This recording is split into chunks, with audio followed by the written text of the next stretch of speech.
Hello hi friends, welcome to my Shivani vlogs channel. Please ಯಾರು ನನ್ನ channel ಆಗಿ subscribe ಮಾಡ್ಕೊಂಡಿಲ್ಲ ಅಂದರೆ ಸಬ್ಸ್ಕ್ರೈಬ್ ಮಾಡ್ಕೊಳ್ಳಿ.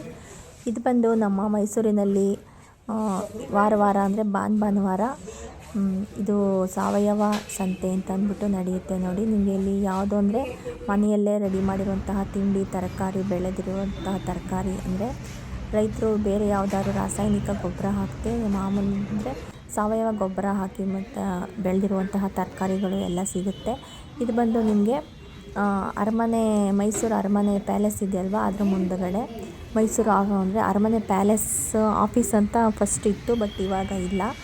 ಅಲ್ಲಿ ನೀರಾವರಿ ಆಫೀಸು ಅಂತ ಕೂಡ ಇದೆ ಮುಂದೆನೇ.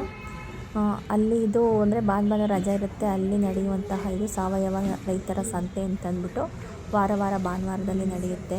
ನಿಮಗೆ ತಿನ್ನೋದಕ್ಕೆ ತಿಂಡಿಗಳಾಗಲಿ, ವಿಧವಾದ ತಿಂಡಿಗಳು, ರಾಗಿದು, ಎಳ್ಳು, ನಮಗೆ ಒಳ್ಳೆ ಅಂದರೆ ನಮ್ಮ ಹೆಲ್ತ್ಗೆ ಒಳ್ಳೊಳ್ಳೆ ಬೇಕಾದಂತಹ ಆಹಾರ. ಈಗಂತೂ ಎಲ್ಲ ಬಿಡಿ ರಾಸಾಯನಿಕದಲ್ಲಿ ಬೆಳೆದಿರುವಂತಹ ಹಣ್ಣು ತರಕಾರಿಗಳಿರುತ್ತೆ. ಇಲ್ಲಿ ಬಂದು ನಿಮಗೆ ಅಂದರೆ ಈ ಗೊಬ್ಬರನ ಹಾಕಿ, ರಾಸಾಯನಿಕ ಗೊಬ್ಬರ ಅಲ್ಲದೆ ನಾವೇನು ತಯಾರಿಸ್ತೀವೋ ಮನೆಯಲ್ಲೇ ಹಸುವಿನ ಗೊಬ್ಬರ, ಈ ಥರ ಗೊಬ್ಬರನ ಹಾಕಿ ಬೆಳೆದಿರುವಂತಹ ತರಕಾರಿಗಳು ನೋಡಿ.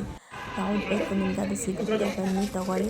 ಮತ್ತು ನೀವು ರೈತರಿಗೂ ಒಂದು ಈ ಥರ ಮಾಡಿದ್ರೆ ನಾವು ನೇರವಾಗಿ ಅವರಿಂದನೇ ಖರೀದಿ ಮಾಡಬಹುದು ನೋಡಿ. ಬೇಲ್ದ ಹಣ್ಣು, ಬಾಳೆಹಣ್ಣು ಎಲ್ಲ ನಿಮಗೆ ಯಾವ ಥರ ಹಣ್ಣುಗಳು ಬೇಕೋ ಸಿಗುತ್ತೆ, ತರಕಾರಿಗಳು ಕೂಡ ಸಿಗುತ್ತೆ. ಮತ್ತು ಸೊಪ್ಪಂತೂ ನಾವು ಈಗ ಎಲ್ಲರೂ ತಗೋಬೇಕು ಅಂದರೆ ಸೊಪ್ಪು ಅಂದರೆ ತುಂಬಾ ಬೇಜಾರಾಗುತ್ತೆ, ಯಾವ ನೀರಲ್ಲಿ ಬೆಳೆದಿರ್ತಾರೋ ಏನು ಅಂತ. ಬಟ್ ಇಲ್ಲಿ ನಿಮಗೆ ಎಲ್ಲ ನೀರೂ ಅಷ್ಟೇ ಅವರು ಅಂದರೆ ಅವರ ಹೊಲದಲ್ಲಿ ಅಥವಾ ಗದ್ದೆಲೆ ತೋಟದಲ್ಲೇ ಬೆಳೆದಿರುವಂತಹ ಸೊಪ್ಪುಗಳು ಎಲ್ಲ ಸಿಗುತ್ತೆ ನೋಡಿ. ರಾಗಿ ಹಪ್ಪಳ ಮತ್ತು ಚಿಪ್ಸು, ಕಡಲೆಕಾಯಿ ಬೀಜ ಎಲ್ಲ, ಕೋಡ್ಬಳೆ, ಚಕ್ಲಿ ಎಲ್ಲ ವಿಧವಾದ ತಿಂಡಿಗಳೆಲ್ಲ ಅವರು ಹೋಮ್ ಮೇಡೆ ಅಂದರೆ ಎಲ್ಲ ಮನೆಯಲ್ಲೇ ತಯಾರಿಸಿರುವಂತಹ ತಿಂಡಿಗಳಾಗಿರುತ್ತೆ. ಯಾರಾದರೂ ಇಷ್ಟ ಇದ್ದರೆ ಬಂದು ಇಲ್ಲಿ ಒಮ್ಮೆ ಭೇಟಿ ನೀಡಿ ಭಾನುವಾರ ಬಂದು ತಗೋಬೋದು ಅಂತ ಕೇಳ್ಕೊತೀನಿ. ನಿಮಗೇನಾದರೂ ಈ ವಿಡಿಯೋ ಅಷ್ಟು ಇಷ್ಟ ಆಗಿದೆ ಬಂದು ಇವ್ರಿಗೂ ಸಪೋರ್ಟ್ ಮಾಡಿ ತಗೊಳ್ಳಿ. ಹಣ್ಣು ಮತ್ತು ತರಕಾರಿನ ನಾವು ನಮ್ಮ ಆರೋಗ್ಯ ಕಾಪಾಡ್ಕೋಬೇಕು ಅಂದರೆ ಏನು ಮಾಡೋಕ್ಕಾಗಲ್ಲ, ಇಂತಹ ಸ್ಥಳದಲ್ಲಿ ಸಿಗುವಂತಹದ್ದನ್ನು ತಗೊಂಡು ತಿನ್ನಬೇಕಾಗುತ್ತೆ. ಹಾಗಾಗಿ ಬಂದು ಇವ್ರಿಗೂ ಒಂದು ಹೆಲ್ಪ್ ಆಗುತ್ತೆ. ಬನ್ನಿ ಫ್ರೆಂಡ್ಸ್ ತಗೊಳ್ಳಿ ಅಂತ ಕೇಳ್ಕೊತೀನಿ. ನನ್ನ ಮಗಳು ನೋಡಿ ಫ್ರೆಂಡ್ಸ್, ಲೇಸ್ನ ತಂದುಬಿಟ್ಟು ಅದರಲ್ಲಿ ಯಾವ ಥರ ಕುರ್ಕುರೆಗಳಲ್ಲಿ ಏನಪ್ಪ ಅದು ಚುರುಮುರಿ ಮಾಡ್ತೀನಿ ಅಂತಂದ್ಬಿಟ್ಟು ಮಸಾಲ ಚುರುಮುರಿ ಥರ ಇರುತ್ತೆ ಅಂದ್ಬಿಟ್ಟು ಮಾಡ್ತಾಯಿದ್ದಾಳೆ. ಇದು ಲೇಸ್ ತಂದ್ಬಿಟ್ಟು ಎಲ್ಲನೂ ಚೆನ್ನಾಗಿ ಅದೆಲ್ಲ ಪುಡಿ ಮಾಡ್ತಾಯಿದ್ದಾಳೆ. ಪುಡಿ ಮಾಡಿಬಿಟ್ಟು ಅದಕ್ಕೆ ಮಸಾಲೆ ಬೇಕು ಅಂತ ಟೊಮೆಟೊ, ಸೌತೆಕಾಯಿ, ಈರುಳ್ಳಿ, ಕೊತ್ತಂಬರಿ ಸೊಪ್ಪು ಮತ್ತು ಅಚ್ಕಾರದ ಪುಡಿ ಎಲ್ಲನೂ ಮಿಕ್ಸ್ ಮಾಡಿದ್ರೆ ನಿಮಗೆ ಚಟ್ಪಟ್ ಅಂತ ಅಲ್ಲೇ ರೆಡಿಯಾದ ಒಂದು ಸ್ಪೆಷಲ್ಲು ಮಸಾಲ ಚಾಟು ತುಂಬ ರುಚಿಯಾಗಿ ಟೇಸ್ಟಿಯಾಗಿ ರೆಡಿಯಾಗುತ್ತೆ.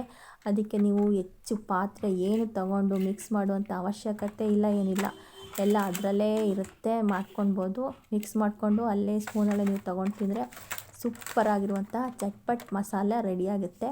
ಚುರುಮುರಿ ತಿನ್ನಬೇಕು ನನಗೆ ಒಪ್ಪುರಿ ಇಲ್ಲ ಏನಿಲ್ಲ ಅಂತ ಹೇಳೋರು ಈ ಥರ ಮಾಡ್ಕೊಂಡು ತಿಂದು ನೋಡಿ, ಟೇಸ್ಟು ಎಷ್ಟು ಚೆನ್ನಾಗಿರುತ್ತೆ ಅಂತ ಕಮೆಂಟ್ ಮಾಡಿ ತಿಳಿಸೋದನ್ನು ಮರಿಬೇಡಿ. ಇದಕ್ಕೆ ಸ್ವಲ್ಪ ಉಪ್ಪು ಮತ್ತು ಚಾಟ್ ಮಸಾಲ ಅದರಲ್ಲೇ ಇರುತ್ತೆ, ಹಸಿಮೆಣ್ಸಿನ್ಕಾಯಿ ಪೌಡರು ಎಲ್ಲನೂ ಹಾಕ್ಬಿಟ್ಟು ಅದರಲ್ಲೇ ಚೆನ್ನಾಗಿ ಮಿಕ್ಸ್ ಮಾಡಿಬಿಟ್ಟು ನೀವು ಬೌಲಲ್ಲಾದ್ರೂ ತಿನ್ಬೋದು ಅಥವಾ ಹೊರಗಡೆ ಬಂದು ಹಾಗೇನೂ ಸುದಾ ತಿನ್ಬೋದು. ತುಂಬ ಅಂದರೆ ತುಂಬಾ ಚೆನ್ನಾಗಿರುತ್ತೆ. ಇದನ್ನು ಮಕ್ಕಳು ಕೂಡ ಮಾಡ್ಬೋದು. ಅಯ್ಯೋ ನನಗೆ ದೊಡ್ಡವರೇ ಮಾಡಿಕೊಡ್ಬೇಕು ಅನ್ನೋ ತೊಂದರೆ ಕೂಡ ಇರಲ್ಲ ನೋಡಿ. ಚೆನ್ನಾಗಿ ಮಿಕ್ಸ್ ಮಾಡ್ತಾಯಿದ್ದಾನೆ. ಮಿಕ್ಸ್ ಮಾಡಿಬಿಟ್ಟು ಇದನ್ನು ಹಾಕ್ಕೊಂಡು ತಿಂತಾಯಿದ್ರೆ ಆಹಾ ತುಂಬ, ಅದು ಈ ಚಳಿಗಂತೂ ತುಂಬಾ ಚೆನ್ನಾಗಿರುತ್ತೆ ನೋಡಿ ಫ್ರೆಂಡ್ಸ್. ಇಷ್ಟ ಆದರೆ ಲೈಕ್ ಮಾಡಿ, ಕಮೆಂಟ್ ಮಾಡಿ. Thank you so much friends.